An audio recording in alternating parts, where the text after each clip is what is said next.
These wild accusations are completely without basis in fact.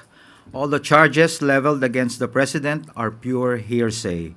Let us not forget President Marcos Jr. himself exposed all these flood control anomalies and has taken numerous steps since to ensure that the guilty are brought to justice, the stolen wealth recovered, and the system is fixed to avoid any of this from happening again. Rep. Saldico should come back to the country and sign everything he said under oath with the proper judicial authorities. Thank you. Secretary Amina Pangandaman of DBM.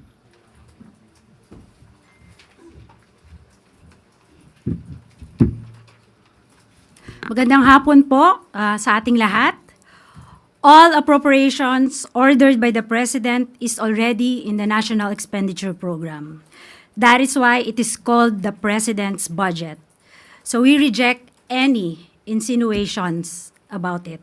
The BICAM is purely under the power of the legislature. We respect and strictly follow the budget process and all our actions are above board. Kung maaalala niyo po ang proseso ng budget, ginagawa po ng executive ng 6 na buwan ang ating President's Budget and National Expenditure Program. Ayon sa Constitution, we have 30 days after the State of the Nation Address para isubmit ang National Expenditure Program sa Kongreso. At ayon din sa Constitution, pagkatapos natin masubmit po ang budget sa Kongreso, magkakaroon po tayo ng briefings, di po ba? So ginawa din po yan ng executive para ma-explica po kung ano ang laman ng President's Budget at ng National Expenditure Program. Pagkatapos po nun, magde-deliberate na po sila. Wala na pong role ang Office of the President, ang executive sa BICAM. Yun lang po. Maraming salamat po. Thank you, Secretary Dave Gomez and Secretary Amina Pangandaman. We now have Undersecretary Claire Caso, the Palace Press Officer. Magandang araw, Malacanang Press Corps. Katatapos lang mag-ulat ng Pangulo kahapon ng mga nagawa upang mapanagot ang lahat ng sangkot. Sa loob lamang ng 3 buwan matapos ibunyag ni Pangulong Ferdinand R. Marcos Jr. ang mga irregularidad sa mga maanumalyang flood control projects ng bansa, marami na ang mga lumutang na personalidad at ang kanilang mga di umanong kinalaman dito. Kabilang narito ang dating kongresistang si Zaldico. Ang pagkakasangkot ng pangalan ni Zaldico ay bunga ng mga ebidensya, mga testimonya, at mga di umanong pagpapayaman niya na makikita sa mga ari-ariang naipundar nila. Dahil lumiliit na ang mundo ni Zaldico, kailangan niyang umiwas at iiwas ang sarili at mag-name drop kahit walang katibayan at laway lang ang puhunan.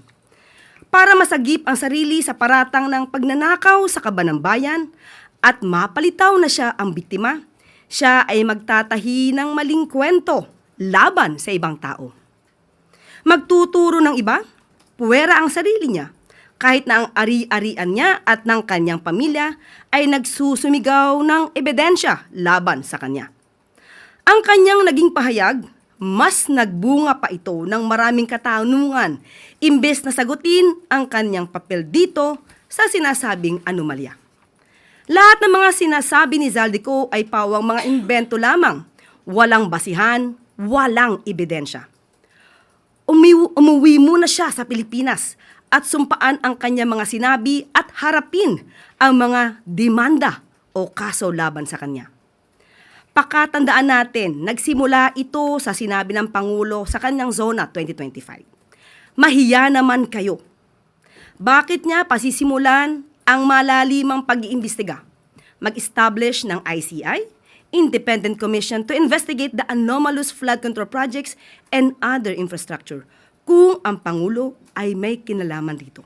Logic! Hindi ba dapat na iiwasan niya ang issue nito kung siya mismo ang mapapasok? Ang investigasyon na sinimula ng Pangulo ay unti-unti nang nagbubunga. Malinaw na ang mga pangyayari. Papalapit na ng papalapit tayo sa katotohanan. Kaya't pinipilit ilihis upang makaiwas ang mga tunay na may sala sa katarungan. At handa na po akong tugunan ang inyong mga katanungan.